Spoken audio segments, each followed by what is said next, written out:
Good morning, everyone. I'm Dr. Sadhna Sharma, Senior Consultant HOD Apollo Cradle Hospital and Miracles Mediclinic.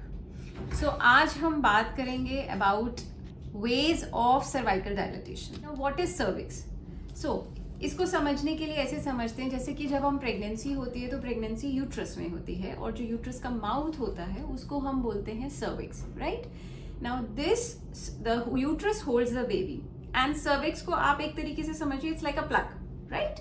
And it is around 2.5 to 3 to 3.5 centimetre. ये एक rough average length होती है cervix की. Towards the latter part of the pregnancy, जब हमारा delivery का time हो जाता है, ये सर्विक्स की लेंथ शॉर्ट होना शुरू हो जाती है.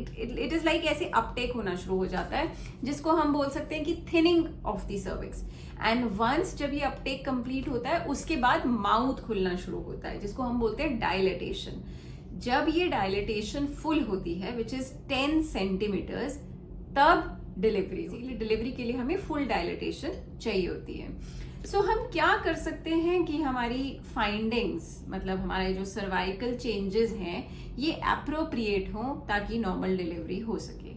एज अ पेशेंट आपकी तरफ से क्या एफर्ट्स चाहिए एंड एज अ डॉक्टर हमारी तरफ से क्या एफर्ट चाहिए, because it is the effort of both of us which will help to achieve the normal delivery, right?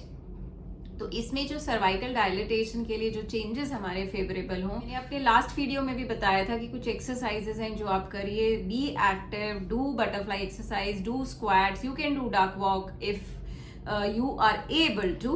You can do nipple stimulation, do your perineal exercises, and walk. मतलब आप इस समय पे last towards the end of this 1 month be very very active. तो ये एक होता है नेचुरल प्रोसेस, क्योंकि हमारी बॉडी में एक हार्मोन रिलीज होता है जिसकी वजह से डायलिटेशन होती है.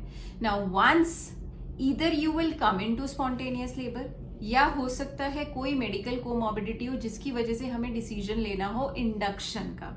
What is induction? इंडक्शन मतलब कि हम आर्टिफिशियली पेन्स स्टार्ट कराने की मेडिसिन दे रहे हैं.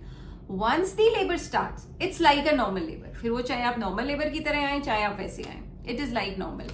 And then there are certain medications which we give from our side that will help the cervix to dilate at an appropriate rate. And if your findings are perfectly fine, your progress is going very smooth, the baby fetal heart is very much corresponding and is able to tolerate the stress of the labor, baby ने कोई meconium नहीं pass किया है, तो believe me, you and I will be able to achieve normal delivery smoothly. And next video we'll talk about what all you can do for the best recovery in the postpartum period. So stay tuned and stay aware. Thank you.